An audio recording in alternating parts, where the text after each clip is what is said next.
What's cracking, everybody? XehrFelrose here, bringing you some Pokemon Go Battle League content. In today's video, we're going to be taking a look at the Great League Remix coming up this week in Pokemon Go Battle League. Basically, Great League, Open Great League, but with like the top 20 Pokemon band. We'll take a quick look at the bands. There's Venusaur, Alolan, Ninetales, Noctowl, Lantern, Azumarill, Umbreon, Skarmory, Swampert, Pelipper, Sableye, Medicham, Altaria, Walrein, Registeel, Defense Deoxys, Bastiodon, Frostlass, Galarian Stunfisk, Trevenant, and Obstagoon. So I want to say three things on this list that I'm really happy to see not in the Open Great League or in the Great League Remix: Trevenant, Noctowl, and the godforsaken Lantern.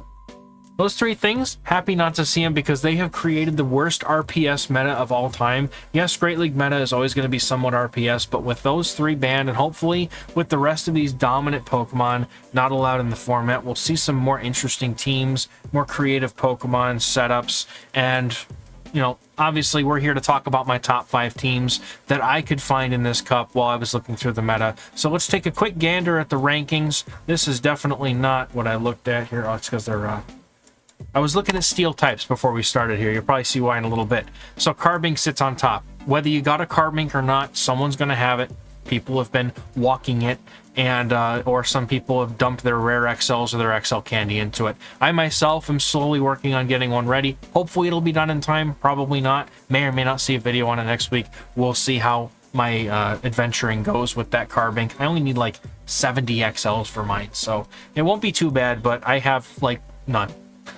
I got it up to level 40 and I'm walking it as my buddy, so we'll see how it goes. But anyway, some other ones you're going to see: the fighters and pseudo fighters of the meta that are going to be Scrafty, Double, Vigoroth, Shadow Quagsire, which, thank the Lord, I have a Shadow Quagsire from the recent Rocket event. I got a lot of really good stuff in the Rocket event, not gonna lie, so I can't wait to break some of those out. I've got the Quagsire ready to go here.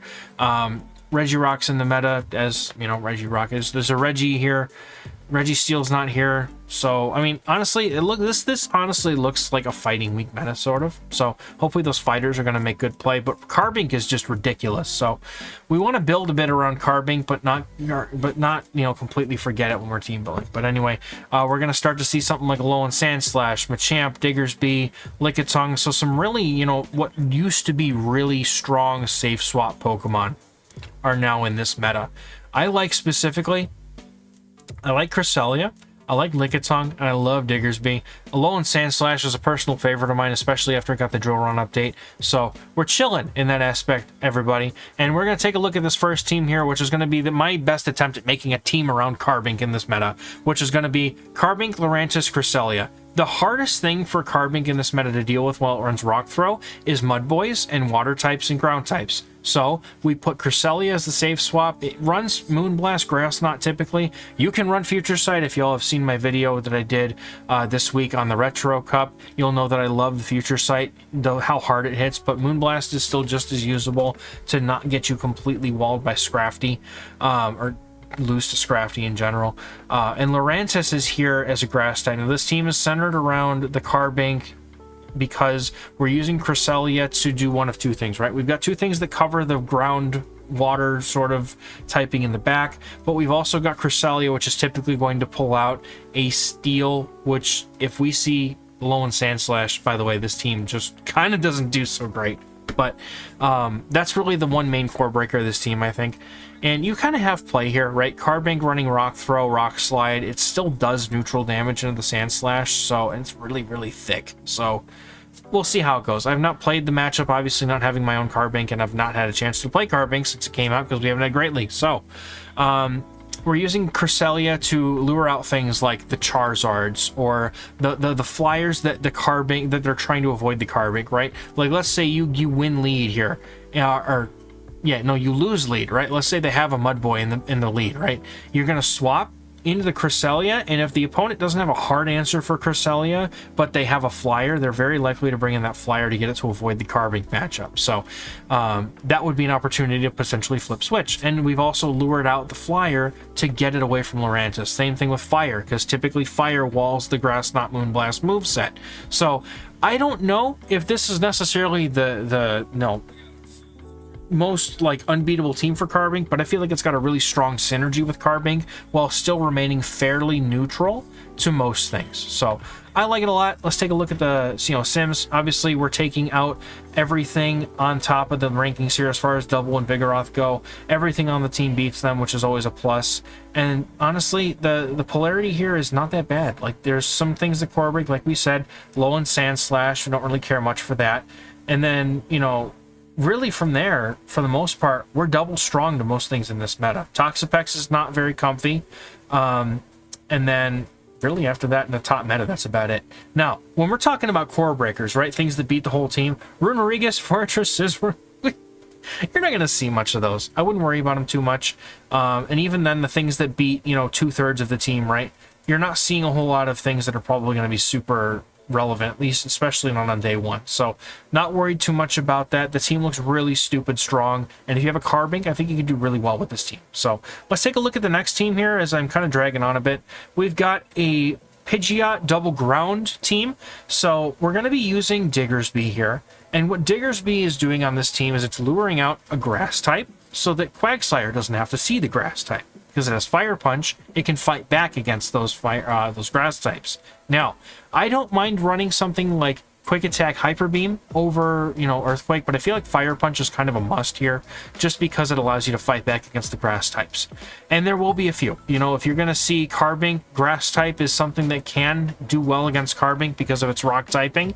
So you may see those as well, just to counter all the Mud Boys, and that grass is going to core brink the Carbink and Mud Boy sort of pairing, if there really is somebody wild enough to run both of those. But we've got a Quagsire closer here, because the Mud Shot, or not the Mud Bomb buff this season makes Quagsire a force to be reckoned with, and if you have a Shadow, I 1,000,000% recommend the Shadow over the over the regular. But take a look at the straight Bs here. I'm not really worried about the letter grades, and the farther into this list we go, because we're not putting Carbink on every team, right?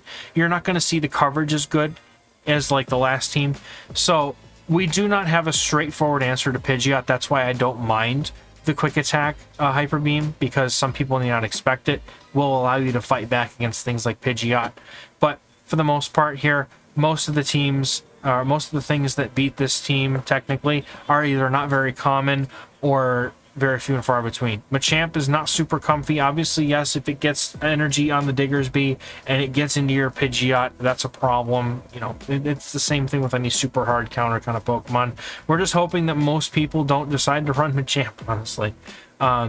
But when you only have a list of 5 things that this entire team loses, like that beat this entire team, and 3 of them are very unlikely to appear in the meta, Pidgeot and Machamp are probably, you're going to see them once in a while, but you're certainly not going to see them on every team. And then we start seeing, like, Dugong is kind of, not so great here. So I would be upset about it if a Dugong. That I would be scared of. But Munchlax's not going to be too scared of, and Pidgeot usually beats most of this other stuff. Now, keep in mind, though, that Pidgeot typically does have to bait correctly and land a Brave Bird in order to win these matchups, so your mileage may vary. But the Flying and Mudboy core has been as old as time at this point. It's always going to be very good, and any meta that it's in, it's just one of those things that you can usually expect to do well. So let's take a look at number 3. We're going to see a more interesting team. I love this team a lot. I love Golbat. I think Scrafty is going to be really good. And Dugong is like the most busted safe swap, I think, in the Great League, especially in this format. And let me tell you why. Because Ice and Ground is walled by Golisopod and Araquanid, and that's it. No one's running XL Surskit, and even if it did, it still loses to Dugong, I'll be honest. So, I really like this team because I'm a fan of the Dark Poison core. If anybody who knows me knows that I created the Nido Double Dark team. When I submitted it to Zionic's channel, that was the first publicity I had with the team in the form that it was, right? I made the Nidoqueen Scrafty Umbreon version. There were some other people that used a different version, but I take credit for that one. And I will publicly say it. I don't care. But anyway, Poison Dark cores are my jam, and Dugong lures out that fighter or whatever doesn't want to see the Golbat, so it could even be a grass type. You could try and flip it. And then, you debuff things so hard to the point where Golbat can hard farm, and that poison ghost type coverage is so freaking good that you're just going to chew through so much stuff with it. So it's a good setup team, right? And Scrafty's going to be able to ramp up its attack. So if your opponent loses lead and you can counter swap with Scrafty, you can ramp up with Power Up Punch and deal out the damage that way. That's also another way that this team synergizes well. So any team that I can throw Dugong in, you probably do, because it's just that darn good. So we'll take a look. You know, you're never going to see, you know, straight A's anymore in these open, you know, Great League teams. It just, you can't get it anymore with all the stuff that's in the meta. So not really going to try too hard. Golbat not winning a whole ton of leads on the scorecard here, but Scrafty winning a little bit more. But you see the core is super tight. The only thing here that really is going to have, you know, play into this core is like, you know, Golbat is neutral into itself and Scrafty is neutral into itself. But, you know, for the most part, this is a very strong core. Now, Pidgeot could be a problem in the lead for sure, because of the fact that your only damage to the Pidgeot is Poison Fang, so recognizing that's not a great matchup. But you kind of have to just finesse it around as you can. Remember that Scrafty will still deal damage even if it's a bad matchup. So, 3 things on this list that beat this team, and yes, Carbink is one of them.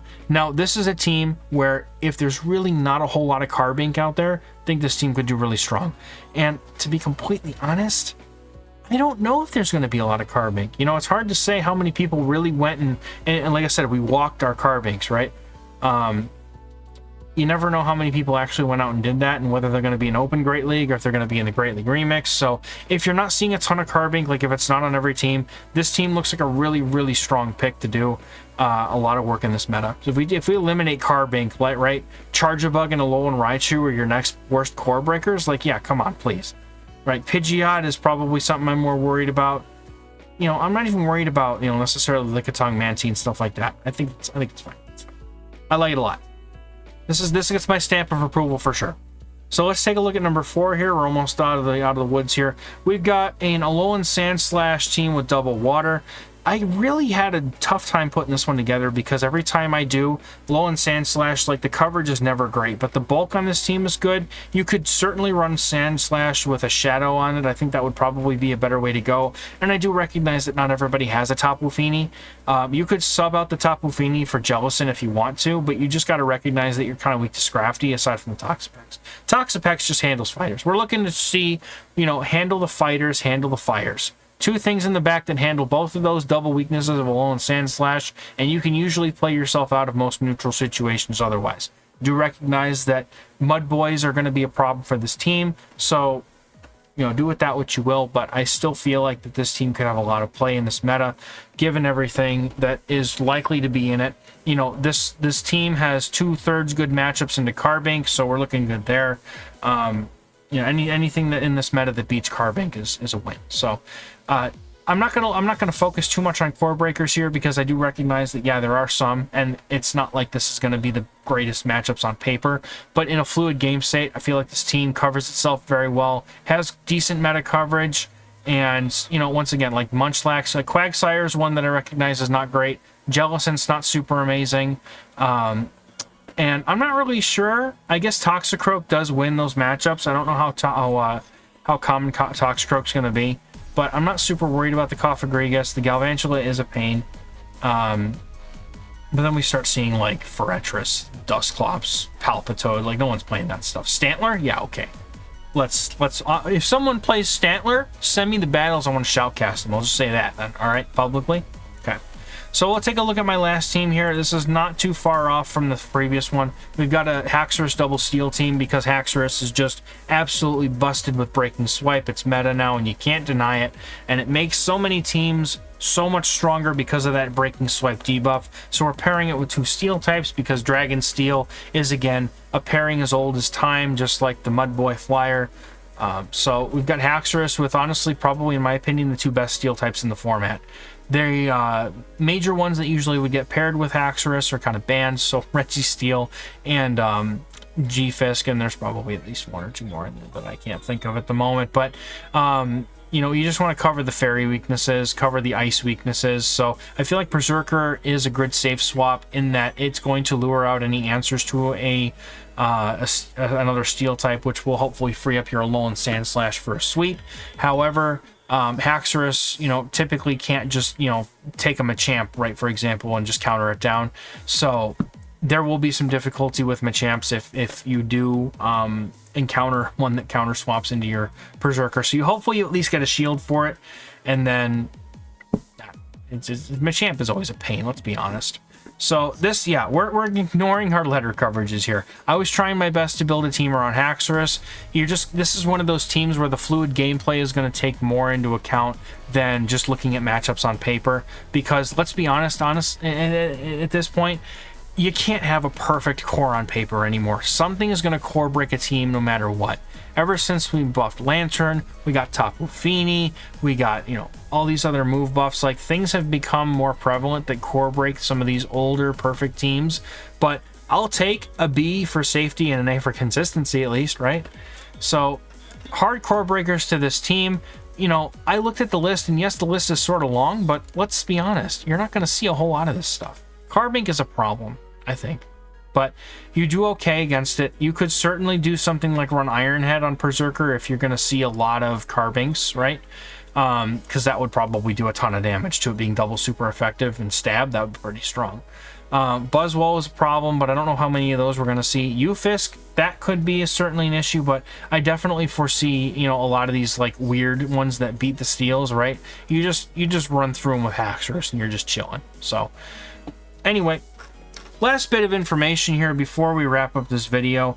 All of the teams and analysis, my strategies, everything that's going to be coming out for this on my videos next week, and even some that stuff that isn't, is on my Patreon Discord before it hits YouTube. So if you're interested in getting all that stuff early, and if you want to get access to myself and the community that I've started to build, which is an amazing one, by the way, you can find this. It's going to appear down here shortly underneath me, but you can also find the link in the pinned comment and description for the Patreon Discord. If you're looking for coaching, I also offer that as well through Medify. And I mean, I'm going to keep the shilling short. If you guys like the content, please like and subscribe. Helps the channel grow. And I'll be catching y'all in the next one next week when I got some videos for y'all in the Remix Cup, because Open Great League is not my forte anymore, I'll be honest. So y'all have a great weekend, and I'll catch you in the next one. Bye-bye.